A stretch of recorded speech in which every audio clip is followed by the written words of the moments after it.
আসসালামু আলাইকুম। আশা করছি সকলেই ভালো আছেন। আপনাদের সকলকে আন্তরিক ধন্যবাদ জানাই যারা আমার এই পেজটিকে ফলো করেছেন, পাশে রয়েছেন, কমেন্টস করছেন, লাইক করেছেন, লাভ রিয়েক্ট দিয়েছেন। আপনারা অনেকেই আমার কাছে জানতে চেয়েছেন, ভাই মিরপুরে কি কি খাবার খেতে পাওয়া যায় বা কোথায় গেলে কি খাবার খেতে পারবো। আপনাদের জন্য বলছি, আপনি যদি বাফেট ডিনার বা লাঞ্চ করতে চান তাহলে আপনার মিরপুর 11:30-12 এই জায়গাটি আপনার জন্য ভালো হবে। ওখানে প্রিমিয়াম লাউঞ্জ রয়েছে এবং বাফেট লাউঞ্জ এবং দি ক্যাফেরিও, এই তিনটি মোটামুটি ভালো আপনার বাফেট লাঞ্চ ডিনার করার জন্য। তারপর আপনি বাফেট লাঞ্চ ডিনার করার আগে তাদের কাছ থেকে খোঁজখবর নিয়ে যাবেন এবং কি কি মেনু রয়েছে। অনেক সময় দামটা ওঠানামা করে, আপনি দামটা খোঁজখবর নিয়ে তারপরে যাবেন। আসলে কমিউনিকেশন করে যাওয়া ভালো। এছাড়াও আপনি যদি কাচ্চি বিরিয়ানি, তেহারি খেতে চান তাহলে মিরপুর 11তে রয়েছে হাজি বিরিয়ানি, যেটা আপনার ব্র্যাক ব্যাংকের একটু সামনে গিয়ে পাশে রয়েছে, সে হাজি বিরিয়ানি খেতে পারবেন। এছাড়াও আপনি যদি আরো ভালো কিছু ট্রাই করতে চান, ভালো কাচ্চি বিরিয়ানি খেতে চান, আপনি মিরপুর 10-এ চলে আসতে পারেন, যেখানে সব রকমের কাচ্চি রয়েছে। মিরপুর 10 নম্বর রাস্তার অপোজিটে আপনার কাচ্চি ভাই রয়েছে এবং ফায়ার ব্রিগেডের অপোজিটে আপনার 2 নম্বর স্টেডিয়ামের পাশে সুলতান ডাইন রয়েছে। এছাড়াও বেনারসি পল্লী একটু সামনে গিয়ে আপনার রাব্বানি হোটেল রয়েছে। রাব্বানি হোটেলের 2টি শাখা রয়েছে, যে কোনো একটি শাখাতে গিয়ে আপনি কাচ্চি বিরিয়ানি খেতে পারবেন। ওদের কাচ্চিগুলো ভালো, খেতে সুস্বাদু। এছাড়াও আপনাদের জন্য সুখবর, হানিফ বিরিয়ানি হাউস, পুরান ঢাকায় ঐতিহ্যবাহী হানিফ বিরিয়ানি হাউস আমাদের মিরপুর 10-এ উদ্বোধন হতে যাচ্ছে 13, 14, 15 এই সময়টাতে। আপনি যদি এখান থেকে কাচ্চি বা খাবার অর্ডার করেন তাহলে আপনি 15% মানে 15% ডিসকাউন্টে খাবার খেতে পারবেন।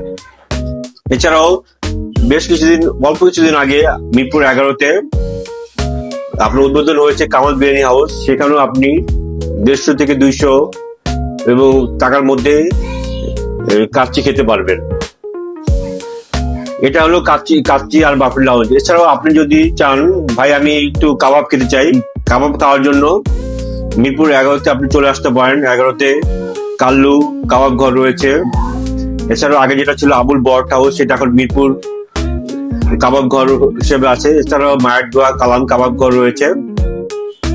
এগুলোতে গিয়ে আপনি দিল্লি বট, তারপরে চিকেন, তারপর বিফ, এগুলো খেতে পারবেন। এছাড়াও আপনি যদি চান যে ভাই আমি একটু গরুর পায়া খেতে চাই, আমাদের মিরপুর 11 নম্বর মার্কেটের ওখানে গরুর পায়া রান্না করা হয়, ওখানে খুব ভালো আপনি খেতে পারবেন। 150 থেকে 200 টাকার মধ্যে খুব ভালো মানের গরুর পায়া পুরি দিয়ে খেতে পারবেন। এছাড়াও যদি আপনি জিজ্ঞেস করেন আমাকে, ভাই সবই তো খেলাম, কাচ্চি খাওয়ার কথা জানলাম, তারপরে আপনার বট কাবাব, কিল্লি কাবাব খাওয়া জানলাম, একটু চটপটি খেতে চাই, যদি চটপটি খেতে চান চলে আসতে পারেন মিরপুর 11 নম্বর এভিনিউ 5-এ, যেখানে রয়েছে সাইফুল চটপটি হাউস। এছাড়া রয়েছে শিপনের আলমদিনা চটপটি হাউস। এই দুটো চটপটি হাউস খুবই ভালো মানে চটপটি প্রদান করে। ওরা নিট অ্যান্ড ক্লিন ভাবে থাকার চেষ্টা করে, আমিও খেয়েছি। আপনার এখানে 50 থেকে 100 টাকার মধ্যে, 50 টাকার চটপটি, 50 টাকা বা 100 টাকার মধ্যে আপনি ভালো চটপটি ফুচকা খেতে পারবেন। এছাড়াও আরো কিছু রয়েছে যেগুলো আপনার হাতে কাছে চটপটি খেতে পারবেন। এছাড়াও আপনার মিরপুর সিটি ক্লাবের পাশে সিটি চটপটি হাউস রয়েছে। এছাড়াও ওখানে 2টা চটপটি হাউস রয়েছে, সিটি ক্লাবের সামনে একটা রয়েছে, আবার একটু ভিতরে রয়েছে চটপটি হাউস। একটু ভিতরে যেটা সিটি চটপটি হাউস, সেটা একটু উন্নত মানের, সেখানে আপনি গিয়ে খেতে পারেন। এই হলো মিরপুরে আপনি কি খাবার খেতে পারবেন। এটা আসলে মূলত 10, 11, 12 এই 3টা বিষয় নিয়ে বললাম। মিরপুর 11 হয়তো ভবিষ্যতে কখনো 1 নম্বরে কি খেতে পাওয়া যায়, 6 নম্বরে কি খেতে পাওয়া যায়, সেটা আপনাদের সাথে শেয়ার করবো। আপনারা যারা সরাসরি দেখতে চান যে ভাই বললেন তো এবার আমাকে একটু দেখান, তাই আপনারা যারা দেখতে চান সরাসরি, আমি সেখানে গিয়ে আপনাদের কোথায় কোন লোকেশনে কি আছে সেটা দেখাবো। আপনারা যদি দেখতে চান কমেন্টস করে আমাকে জানান, ভাই এই বিষয়গুলো দেখতে চাই, জানতে চাই। আরেকটি অনুরোধ, আপনারা যখন এই সব জায়গায় খেতে আসবেন, অবশ্যই লোকেশনটা ভালো মতো জেনে আসবেন। এবং আসলে খেতে বসার আগে অবশ্যই দাম দর মানে জিজ্ঞেস করে নিবেন যে কোনটার কি দাম।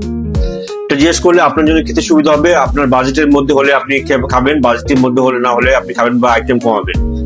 তাই অবশ্যই জেনে বুঝে দেখে শুনে দাম করে তারপরে খাবেন, তাহলে আপনার জন্য ভালো, ক্রেতার জন্য ভালো এবং বিক্রেতার জন্য ভালো। এবং আশা করছি যে যেখানে আছেন সুস্থ থাকবেন, ভালো থাকবেন, পজিটিভ মাইন্ডসেট রাখবেন। এবং ধন্যবাদ সবাইকে। আসসালামু আলাইকুম।